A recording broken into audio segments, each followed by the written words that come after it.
Our affirmation today is, I hold the high watch as I pray. With a faith-filled and thankful heart, I align my thoughts and feelings with spiritual truth. From this peaceful, powerful place, I hold the high watch as I pray. When praying with people I know, I visualize them healthy and vibrant. I see them at peace with all their needs met. My vision becomes a living prayer as I affirm their innate divinity. Broadening my view, I focus on the well-being of all people, all the world's creatures, and our earth home. I envision the vibrations of my heartfelt prayer reaching everywhere as I rest in the peace of God. As I touch the peace and perfection of God, the oneness I feel lifts my consciousness and raises the vibration of health, love, and life for everyone touched by my prayerful blessing. Our verse today is from Colossians chapter 4, verse 2. Devote yourselves to prayer, keeping alert in it with thanksgiving.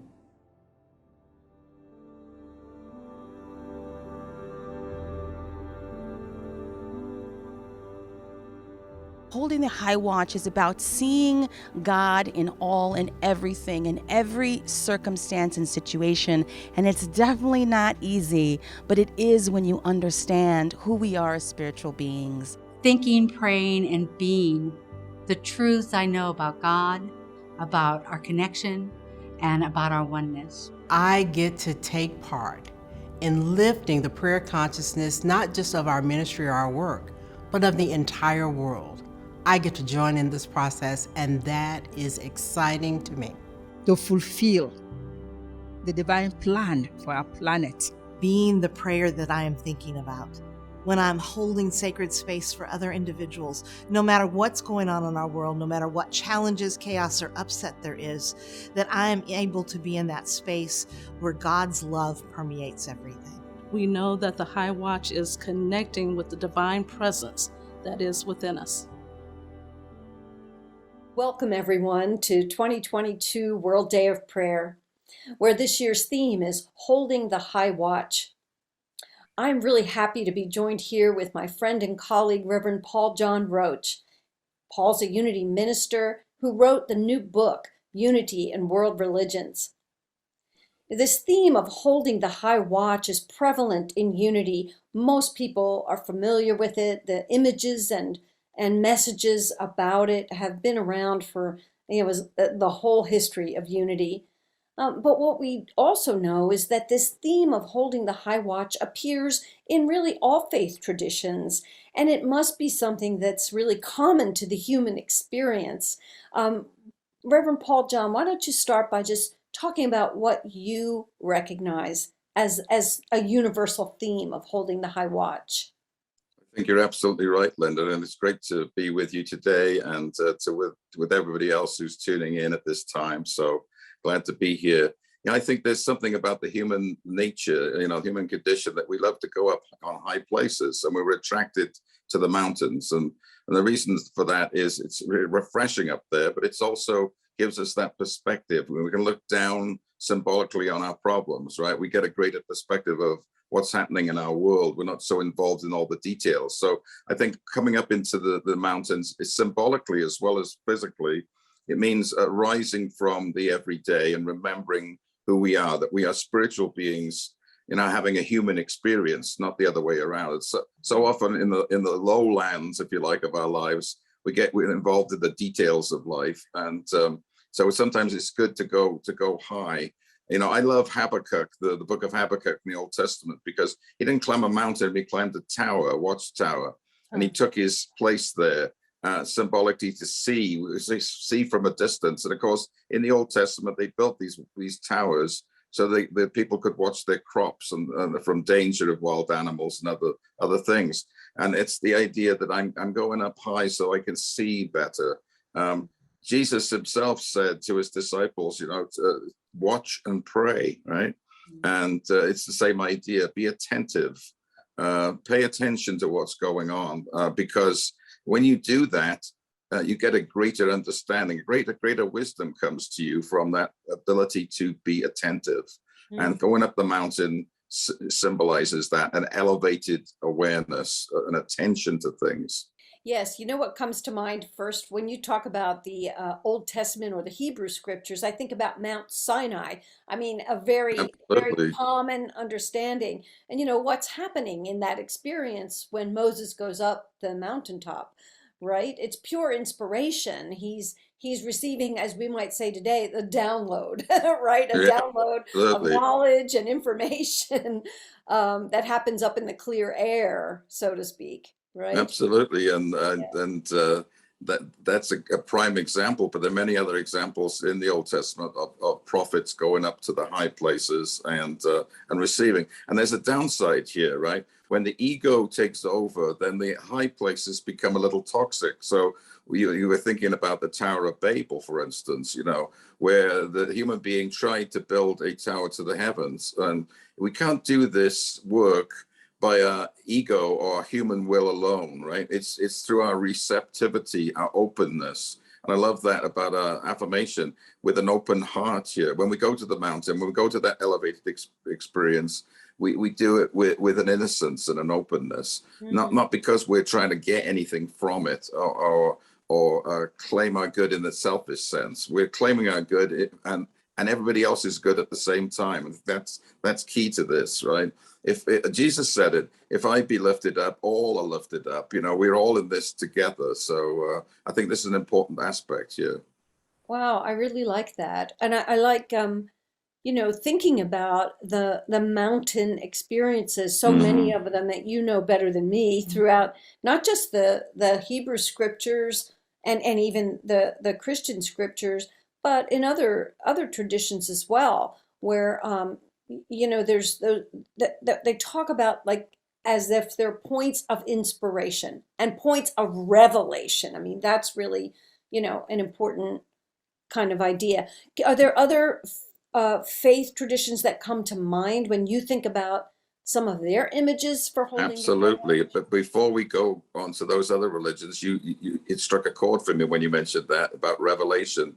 Yes. Jesus himself walked up Mount Tabor, right, with three of his other disciples, and had that transfiguration where he was turned into light, and they were all in awe of him.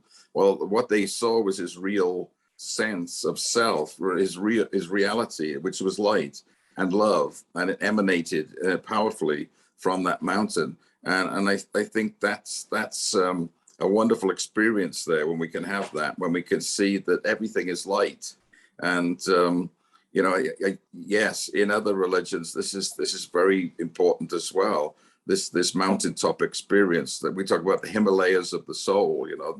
The scriptures symbolize the elevation that the Himalayas themselves, the great chain of mountains, represent physically. And many temples in India are on hills, and pilgrimages, take place going up through the forest up to these temples. There's a particular mountain, some of us may be familiar with it, in South India called Arunachala. And it became the holy mountain of Sri Ramana Maharshi, one of the great realized saints of the 20th century. And he considered that mountain to be his guru, to be actually an image of Shiva, the great god, the auspicious one, and stayed there for most of his life. And his teaching was that, everything is light, everything is consciousness, very similar to unity, and it's one, and the things that we see are relatively true, but things in the outer, but the real truth, the absolute truth, is in spirit. And I love that idea. And when we go up the mountain, and we're going back to spirit symbolically, right? We're remembering the truth of our being, and that's crucially important in this day and age, where so many stresses face us. The world seems to be a little crazy sometimes. I guess it always has been, but we need those times of respite, and that's why the World Day of Prayer is so important, to get that elevated consciousness and open our hearts to the light and the love that is all around us and within us. That is so important. Yes. So yes, mountains are incredibly important in Hinduism, many of the Tibetan monasteries are way up in the mountains. They go to prayer caves, 14 to 18,000 feet. I once went to one outside of Lhasa, and as we were wandering by this temple, there was a shed in a kind of a cave that had a front on it that had been built on, and we heard the chanting of female nuns in there, Buddhist nuns. The most beautiful thing I've ever heard in my life, I think. And obviously they stayed in that cave, for many months, maybe years, and their work was to keep that elevated heart and soul. And that's very moving, I think, when people can dedicate their lives to that. Not all of us can, we're householders. We have to come back down to the world. And some people say, right, Linda, that it's easy to get enlightened when you don't have any distractions, when you're up in the mountain, and right. But when you get back with your kids and your colleagues at work and the street and all the craziness, then it's harder to be enlightened, right? So right. We have to bring back these elevated experiences into the real world. You're reminding me of a time when my husband Giles and I traveled for a short time in Hong Kong. When we were touring there, we went on a ferry to an island where there was the tallest Buddha on the tallest precipice wow. on the whole island. And to approach the Buddha, which was again at the top of the mountain, there were 100 steps from the mountaintop up to the base of the Buddha statue. Stories high. And I just remember the chanting music that was playing from before you even reached the foot of that. And I watched the hundreds of people that were pilgrimaging there, of all different ages and abilities. And this required some physical stamina to be able to approach these heights. But people did it, and whether they were tourists like us or whether they were local adherents, you could really feel the value of that rising. For me, the metaphor of the rising consciousness as we got up into the heights there. It was, a mystical experience of elevation. There's just no other way for me to think about it. And I imagine those who are watching and listening, you're probably having memory triggers of your own, of mountaintop experiences of your own, of times when you experienced an elevated consciousness. That's really what this high watch is about, is it not? Absolutely. And it reminds me of Mount Kailas, and again in Tibet, which is a holy mountain to both the Buddhists and the Hindus. And it takes a lot of discipline to get there. It is hundreds of miles from anywhere, basically. And then some pilgrims actually prostrate themselves every time they put a step forward and walk, for months to get to that holy mountain. And when they get there, they circumambulate it, and again prostrating at each step. And that's an incredible achievement, right? To have that discipline. And I think discipline is important.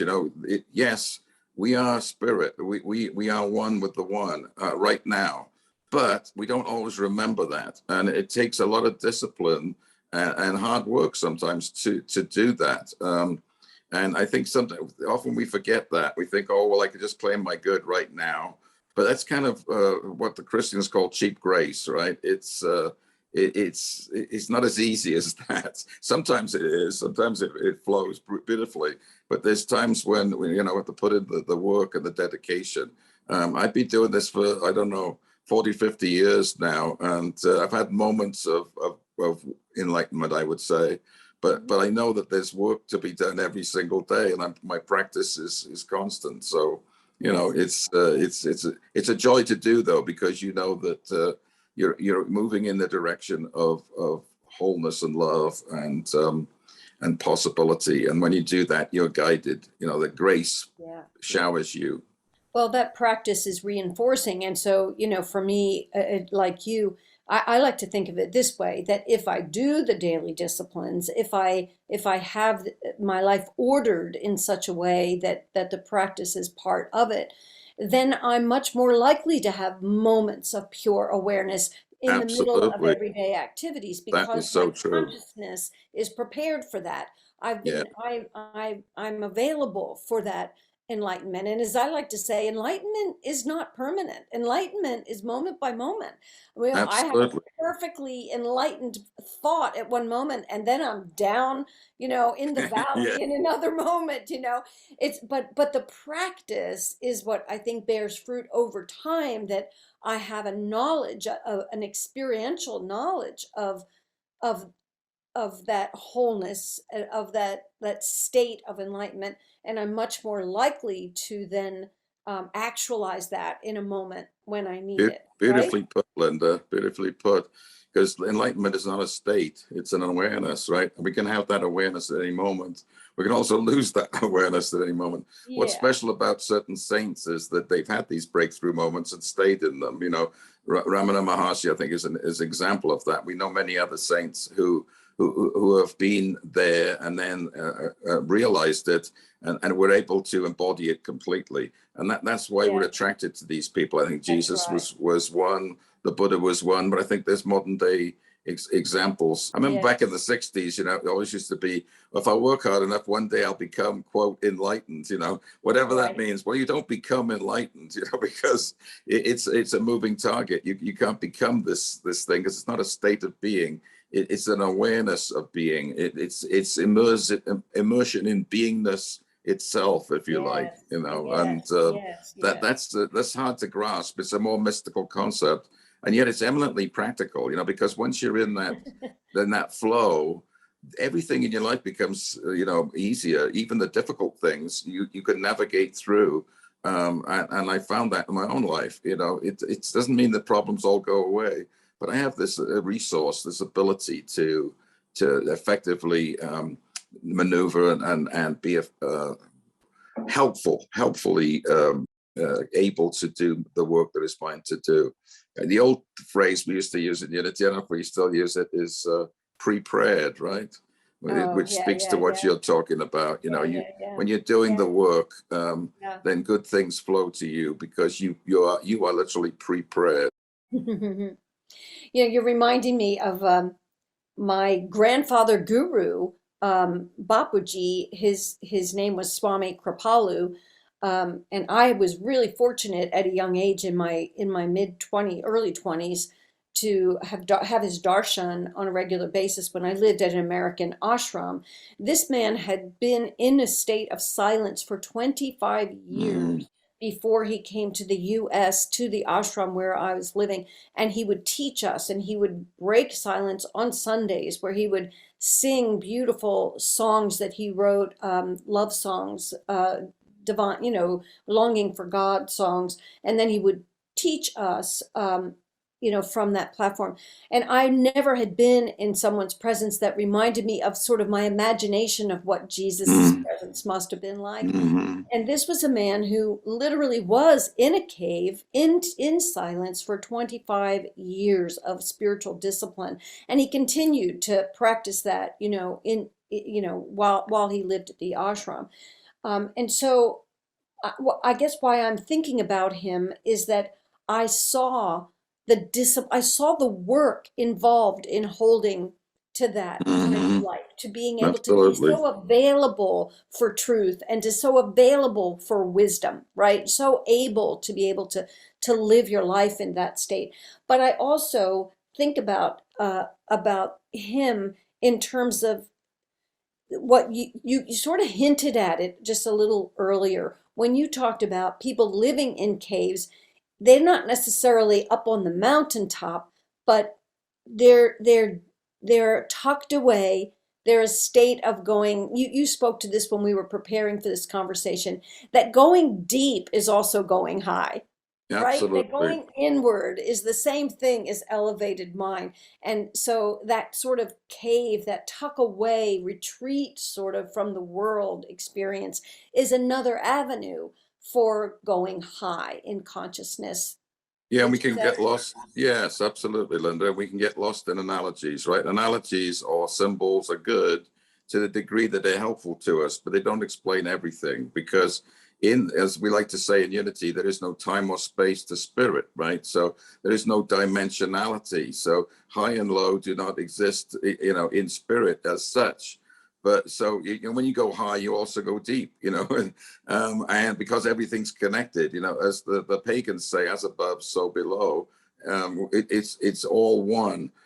So yes, I love that idea that, don't get lost in an image, right? Because an image sometimes can mislead us. If it's helpful, do it. But if it's not, don't do it.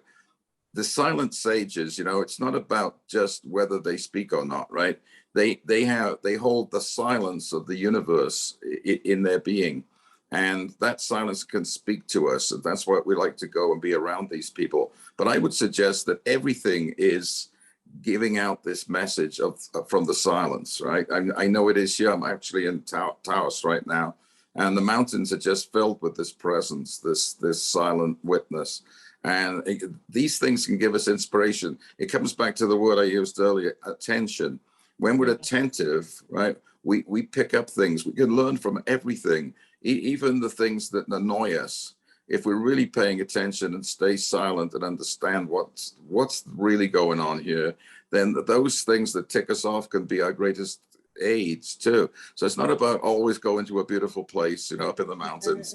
It's going deep into what's happening at any given time, and that will lead to an elevated mind. But it's dependent upon the open heart, which is the crucial part of the affirmation. We have to remain open, even to the things that seems to trick up, hurt our egos, trip us up. And so I think everything is grist for the mill, personally. That's really beautiful to bring Mm, that understanding into this. Because I've been thinking about, to help those that are here with us for the World Day of Prayer, think absolutely. about what is happening, in the high watch. And, your first expression about that there's a state of attentiveness, that's Yeah, that's mindfulness is another word for that, isn't it? absolutely. Same, In same idea. spiritual discipline. But I have an image often that I use when I'm entering this state of prayer, and it is going up the mountaintop. In my mind, I think about going to the mountaintop of my awareness where the air is clear, where there's no obstruction to my view, and so that I can see myself and the truth of things more clearly. So to me, I understand for myself what I mean when I Right. hold that image of going up to the mountaintop, because I know that if I stay in the valley, that there's all kinds of obstructions to my view in the valley. There's all kinds of interferences or stimuli, things that don't happen when I'm up in that rarefied air where I can see clear to the horizon. And therefore, not only am I seeing myself more clearly, but I can get a view on my vision. I mean, I can see beyond where I am in this moment and begin to cast my spiritual uh, power of imagination, into a distance. I can start to really imagine what I'm there for and what life could look like. I mean, so it gives Absolutely. me so much more perspective on present and future. And we can use all the tools that Unity has, the 12 powers, all these great qualities, in practical effect. I think once we've had an inkling of an experience that's heightened or elevated, an enlightenment moment, whatever it is, mystical experience, once we've had them, it's a bit like what Jesus said: once you put your hand to the plow, you can't turn back. And what he meant by that, I think, is once you've had an inkling, once you know there's something greater and higher, there's no going back to the old way. That's going to motivate you. Another beautiful thing is, as you said, you can also go back to that experience, to that mountain, to that place where you had that opening, and it can remind you once again. It can bring you back to the truth. And so, and it doesn't have to be a huge mystical experience, right? It can just be a moment of gratitude, looking at the sun going down, It could be looking at your child or grandchild and then being filled with awe and wonder at them. Whatever it might be, it's as long as you remember those things to help you recall that consciousness that you were in at that time, and then you're right there again, right? And then you can apply that awareness, that consciousness, that presence that you feel to the moment that you're in, and it will transform that moment. There's no two ways about it. It has that Right. power, because you're connecting in with reality with a capital R, with the truth with a capital R. Yeah. Wow, that's beautiful. Well, I think with the few moments that we have remaining, I'd like to really support the World Day of Prayer experience for those that are with us in this 24-hour period, and really just maybe you have some thoughts about some recommendations for when we're sitting in prayer during this World Day of Prayer, when we're holding the idea of the high watch and telling ourselves, I pray with an elevated mind and an open heart. What are some ways that we can encounter prayer? Like, what do we do? What do we do when we're sitting in prayer?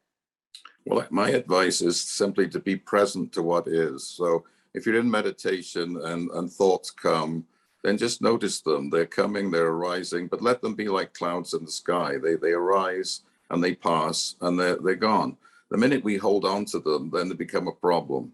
But once we see them for what they are, they're just clouds of the sky. We're present to what is. And as we continue to do this work, we begin to feel a sense of peace and stillness arising within us, because we're connecting with that which is our true nature, the I am, the spirit, the Christ, the presence. And the more we can enter into that stillness, into that presence, then the greater our ability to allow, to let everything else be, so that we enter into a great place of wisdom. And then when we arise from that place, there may be things that we need to do as a result of the understanding that we received in that place. And by the way, sometimes when we're meditating, we don't get the answer, but I always like to say, somehow, some way, you will get some inspiration within the next day or so. And you'll say, oh, wait a minute, I never thought of that before. Well, why did it arise? Because we did the work in meditation, right? We were Right. present to what is. We want to force things. Our ego wants to control so much. And I think it's wonderful just to simply be present, sit, be quiet, and just be aware of what is. I found that to be highly effective in my life. And, some people say, oh, well, it sounds too passive. But it isn't, because it's the highest work of allowing the ego to be in abeyance, right? To not want to fix everything, and to allow spirit to express. That's true discipline. So that'd be my advice on this World Day of Prayer. But hey, folks, there's a million ways to pray, as my book demonstrates, and whichever one works for you, I celebrate that. I once interviewed a Jewish man, and I said, well, in unity, we don't beg in prayer, we affirm. And he says, hey, we love to beg in Judaism. There's no problem. We include all kinds of prayer. And that was salutary for me, because I thought, why should I limit myself to one way when whatever works for people, as long as it's not hurting anyone else? This is the key. It's always for the benefit of all concerned, right? That's beautiful. Well, and in the prayer ministry, Silent Unity, we have a practice, of course, for World Day of Prayer, of receiving the names of those that you send us, that we hold in prayer. Now, there's a beautiful discipline of being able to take those actual cards and to whisper the names of all those that are on the prayer lists, as just part of an acknowledgement that we're bringing them with us to the high place of prayer, right? Absolutely. We're including them in our thoughts. I So, love that. friends, if you have a personal practice of that, if you keep a prayer list, or if you just have names that are occurring to you as you sit down during this 24-hour period, people you love that you particularly want to bless on this World Day of Prayer, it's it's beautiful to enter the prayer experience by whispering their names or just bringing their images to mind. And just by way of not that you're doing anything to them, except that you are inviting them to the high watch with you. And then from there to do what Reverend Paul John said, which is to to sit in the state of silence to the degree of your capacity to do that. Repeat the affirmation, I pray with an elevated mind and an open heart. And then to see where that takes you, to let yourself be, to flow with that. All with the intention of really supporting the whole world in prayer, which is what this World Day of Prayer is about, is to, fostering, peace on this planet and love being the power that everyone gets to experience and express, right? And all the things that are important to all of us as divine humans. So, you do your part as you hold the high watch. And I don't know if you might have any final thoughts for our World Day of Prayer family, Reverend Paul John, as we close. No, but I love the idea that the Silent Unity Prayer Ministry, the Unity Prayer Ministry, is here for us all and has been for the last 130 years. That's pretty remarkable.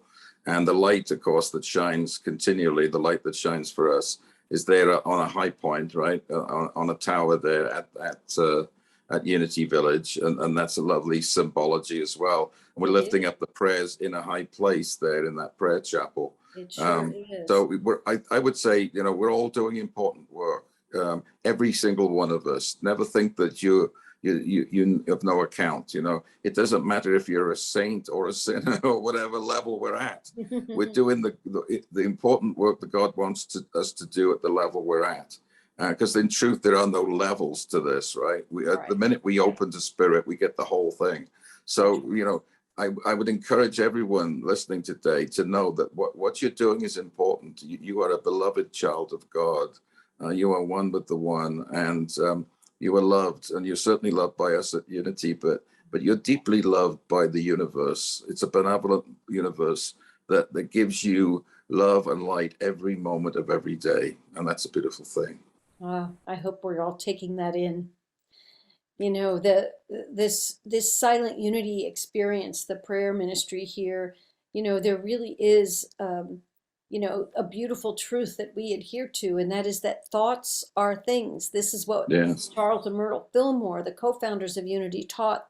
Thoughts are things, and they actually defined prayer as the highest mind action known.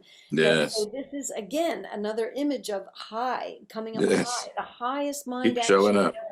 It's the greatest sphere that we could be in. So when we elevate our thought and sit in that state of awareness of the divine, and include our humanity in that divinity, right? That we know ourselves as a divine human. When we do that, we are contributing to the world. Our thoughts make a difference. And Absolutely. so thank you so much, Reverend Paul John Roach, author Been a delight. of Unity and World Religions. This has been a really, I think, a meaningful conversation. And may it bless you as you practice prayer during this World Day of Prayer. Thank you, friends. Absolutely. Thank you. Bye-bye now. Bye. Na na na na na na na na na na na na na na na na na na na na. You're not bad.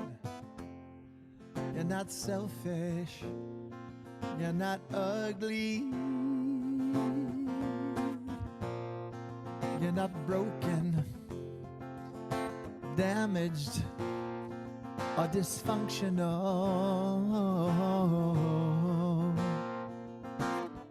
You're not the things you tell yourself you are, not the opinions of others or old scars,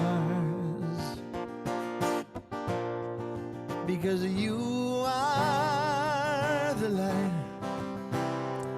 of the world. Oh yes, you are.